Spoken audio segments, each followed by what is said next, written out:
وأطيعوا الرسول أولي الأمر منكم فإن تنازعتم في شيء فردوه إلى الله والرسول صدق الله العظيم উত্তরপূর্ব ভারত ইমারতে শরিয়া ওলাদওয়াতুত তামির এবং আল জামিআতুল আরাবিয়াতুল ইসলামিয়া যৌথ বার্ষিক সম্মেলনের সম্মানিত সভাপতি হযরত আমির শরীয়ত দামাত বারাকাতুহুল আলিয়া, মঞ্চে উপবিষ্ট মুআজ্জাজ মেহমানান আযম, মুকাররম সামিঈন, আমাকে নির্দেশ দেওয়া হয়েছে মাযহাব কি এবং তার প্রয়োজনীয়তা কি তা নিয়ে কিছু কথা আপনাদের সম্মুখে তুলে ধরার জন্য।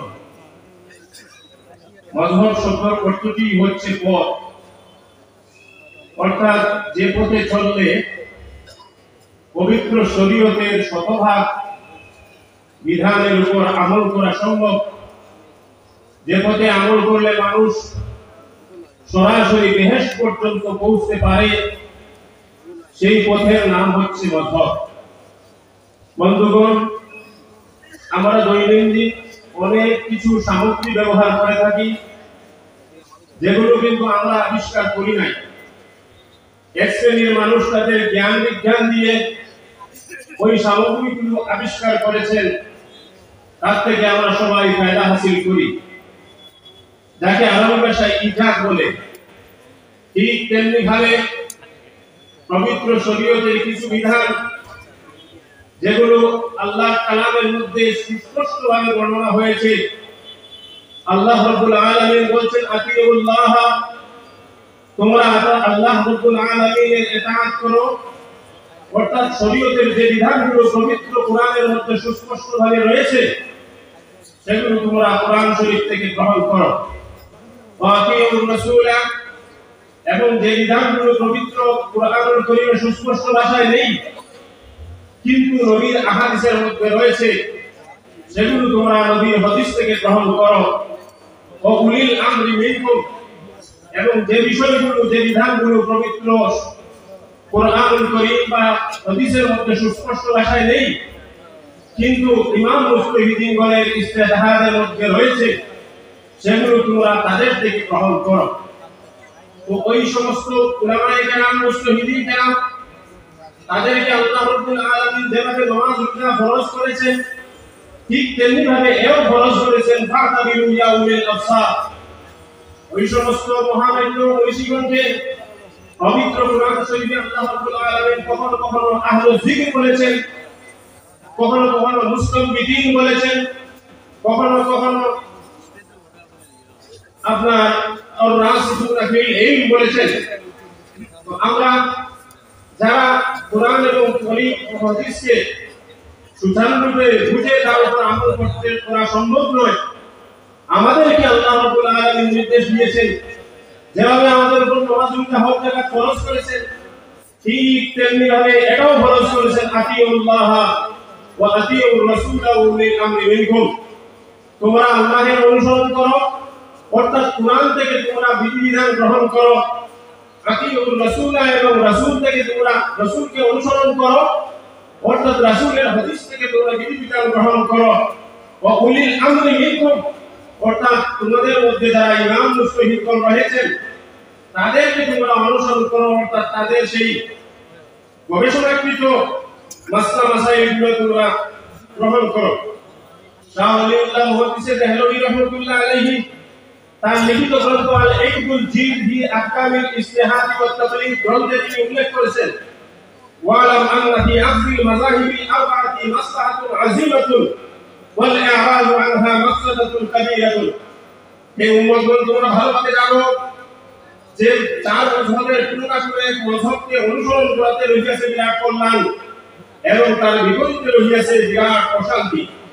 ঠিক তেমনি ভাবে তিনি নবী পাক সাল্লাল্লাহু আলাইহি ওয়াসাল্লামের হাদিস ইত্তাবিউস সাওয়াদাল আযম, উক্ত হাদিসটির ব্যাখ্যা করতে গিয়ে তিনি বলেন ইন্নামা ইনতারাসাতিল মাযাহিবুল হিক্কাতু ইল্লা হাযিহিল আরবাআতু ফাকানা ইত্তিবাউহা ইত্তিবাউল লিসসাওয়াদিল আযম ওয়াল খুরুজ আনহা খুরুজান আনিস সাওয়াবিল আযম। অর্থাৎ প্রথমে অনেকগুলো সত্য মযহব ছিল, যেমন ইমাম আওজাঈর আলাদা মযহব ছিল, ইমাম ইসহাক বিন রাহওয়ায়ের আলাদা মযহব ছিল, এইভাবে অনেকগুলো সত্য মযহব ছিল। পরবর্তীতে ওগুলো সব গঠিত হয়ে গিয়েছে, কেবলমাত্র 4টি মযহব বিদ্যমান। সেই 4টি মযহব থেকে কোনো না কোনো একটিকে অনুসরণ করাকে বলা হয় সওয়াদে আযম এবং সওয়াদে আযমের অন্তর্গত, এবং কোনোটাকে অনুসরণ না করাকে বলা হয় সওয়াদে আযমের বহির্ভূত। ঠিক তেমনি ভাবে হানফি মযহবের উচ্চস্তরীয় ফতোয়ার কিতাব হাশিয়াতুত তাহতাউই ফি দুররিল মুখতার গ্রন্থে উল্লেখ আছে, ফাআলাইকুম আইয়ুহাল মুমিনুন বিইত্তিবাই ফিরকাতিন নাজিয়াহ আল মুসাম্মাতি বিআহলিস সুন্নাতি ওয়াল জামাআহ ফাইন্না নাসরাতাল্লাহি ওয়া হিফযাহু ওয়া তাওফীকাহু ফি ইত্তিবাইহা ওয়া খুযলানাহু ওয়া মাক্রাহু ওয়া সাদদাহু ফি মুখালাফাতিহা ওয়া হাযিহি তাইফাতুন নাজিয়াহ ওয়া হুমুল হানফিয়্যুনা ওয়াশ শাফি'ইয়্যুনা ওয়াল মালিকিয়্যুনা ওয়াল হানবলিয়্যুন ফামান খারাজা হাযিহিল আরবা'তি ফি হাযাল জামান ফাহুয়া মিন আহলিন নারি ওয়াল বিদআহ। অর্থাৎ হে মুমিনগণ, তোমাদের জন্য আবশ্যক মুক্তিপ্রাপ্ত দলের অনুসরণ করা। যে মুক্তিপ্রাপ্ত দলের নাম হচ্ছে আহলুস সুন্নাহ ওয়াল জামাআহ। কেননা সেই মুক্তিপ্রাপ্ত দলের অনুসরণে রহিয়াছে আল্লাহ রাব্বুল আলামিনের মুদত এবং আল্লাহ রাব্বুল আলামিনের পক্ষ থেকে হেফাজত, এবং তার বিপরীতে রহিয়াছে আল্লাহ রাব্বুল আলামিনের আযাব ও গজব। অথচ সেই মুক্তিপ্রাপ্ত দল হলো 4টি, যথাক্রমে হানফি, শাফিঈ, মালিকি এবং হাম্বলি।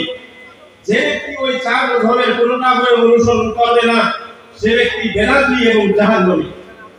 ওই সমস্ত যারা মযহবের অনুসরণ করেন না, ওই সমস্ত লোকদের আযাব এবং কবরের ভয়ঙ্কর শাস্তি নিয়ে আলোচনা করতে গিয়ে বুখারী শরীফ প্রথম খণ্ডের 187 নম্বর পৃষ্ঠার 9 নম্বর হাসিয়াতে উল্লেখ করেছেন যে বেহেশত কবরের ফেরেশতারা তাদেরকে লা দাঁড়াইতা ওয়া তালাইতা ওয়ালা তাবাতা বিতাকলিদ বলে কবরের ফেরেশতারা তাদেরকে প্রহার করবেন।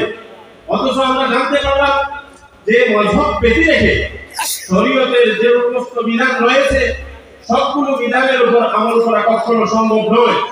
তাই আমরা শোনাই, যাতে আমরা মযহবের ক্ষেত্রে উদাসীন না হই, মযহবকে অনুসরণ করেই আমাদের ব্যক্তিগত জীবন যে সমস্ত শরঈ বিধান রয়েছে সেই বিধানগুলো যাতে আমরা আমল করতে সক্ষম হই। আল্লাহ রাব্বুল আলামিন আমাদের প্রত্যেককে তাহার উপর আমল করার তৌফিক দান করুন। আমিন ওয়া আখিরু দাওয়ানা আলহামদুলিল্লাহি রাব্বিল আলামিন। আলহামদুলিল্লাহ। আমাদের সংগঠনের শুধু আলিম উলামা নয়, অত্যন্ত যোগ্যতা সম্পন্ন সাধারণ শিক্ষিত মানুষও রয়েছে।